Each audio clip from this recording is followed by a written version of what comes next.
चला तर आज आपण मस्त उन्हाळ्यात स्पेशल दहीवाले छोले बनवतोय. त्यासाठी इथे मी छोले रात्रभर भिजवून घेतलेले आहेत. ते कुकरमध्ये घालून घेतले आहेत. त्यामध्ये थोडंसं मीठ घातले, 2 मीडियम साईजवाले बटाटे घातलेले आहेत. छोले शिजतील एवढं पाणी घातलेलं आहे. 4 शिट्ट्या करून छोले छान शिजवून थंड करून घेतलेले आहेत. आता याच्यातला 1 बटाटा आणि 2 चमचे छोले जे आहेत ते मी मिक्सरच्या भांड्यामध्ये काढून घेतलेत. यामध्येच 2 मोठे चमचे दही घेतलेलं आहे. हे आपल्याला मिक्सरमधून छान स्मूथ असं अशा प्रकारचं वाटून घ्यायचं आहे. आता आपण भाजी बनवतोय त्यासाठी इथे मी कढईमध्ये तेल गरम केले. त्यामध्ये हिरवी मिरची आणि आलं बारीक चिरून घातलेलं आहे. ते तळून घ्यायचे. नंतर एक मोठा कांदा छान बारीक चिरून तोही छान फ्राय करून घेतलेला आहे. कांदा तळल्याच्या नंतर यामध्ये जे मिक्सरमध्ये वाटलेलं वाटण होतं आपण ते सर्व घालून घ्यायचे. गॅस यावेळेला स्लो ठेवायचा आहे आणि हलकंसं 1-2 मिनिट परतून घ्यायचे.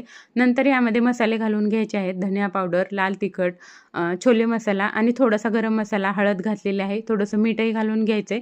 मीठ आपण अगोदर छोले उकडवतानाही घातलेलं होतं. मसाले हलकेसे परतून घेतलेत. मिक्सरच्या भांड्यामध्ये थोडंसं पाणी घालून हे छान 2-3 मिनिट तेल सुटेपर्यंत मसाले आणि जे वाटण होतं ते शिजवून घेतले.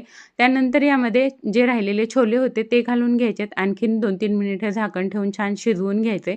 फायनली आपली भाजी जी आहे ती इथे छोलेची तयार होते. वरतून यामध्ये कोथिंबीर घालायची आणि मस्त असा तडका द्यायचा आहे.